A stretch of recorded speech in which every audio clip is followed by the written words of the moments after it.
Incwadi kaZekariya, isahluko sesine, iyafundeka. Sabuya isithunywa esibe sithetha nam, sandivusa njengomntu ovuswe ebuthongweni bakhe. Sathi kum, "Ubona ntoni na?"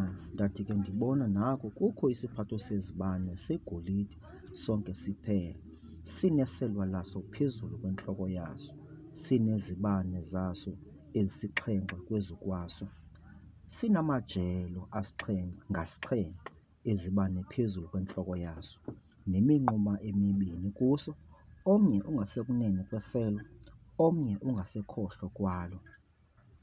Ndaphendula ndathi kwisithunywa esibe sithetha nam, "Ziyintoni na ezi zinto, Nkosi yam?" Saphendula isithunywa esibe sithetha nam, sathi kum, "Akuzazi na ukuba ziyintoni na ezi zinto?"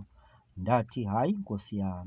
Saphendula sathi kum, "Nali ilizwi likaYehova likuZerubhabheli lisithi, Akungabukroti, akungamandla, kungoMoya wam, utsho uYehova wemikhosi.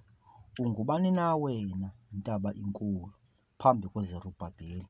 Yiba sisithabazi, yena uyakulivelisela ilitye elichuchuyo.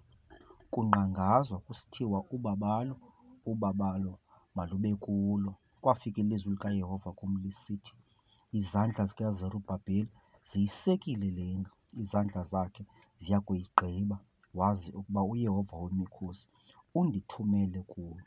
Ngokuba ngubani na owoyidela imini yezinto ezincinane?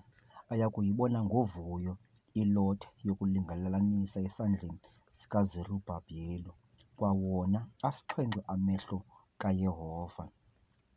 Uyawatyhutyha umhlaba wonke. Ndaphendula ndathi kuso, "Iyintoni na le minquma mibini ngasekunene kwesiphatho sesibane nangasekhohlo kuso?"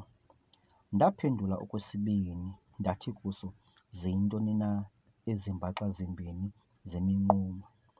Zikufuphi nemiboko emibini yegolide, ethululwayo ioli ebugolideni bazo."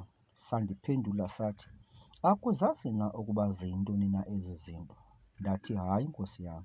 Sathi kum, "Aba babini ngabe-oli, abema ngakwenkosi yehlabathi lonke."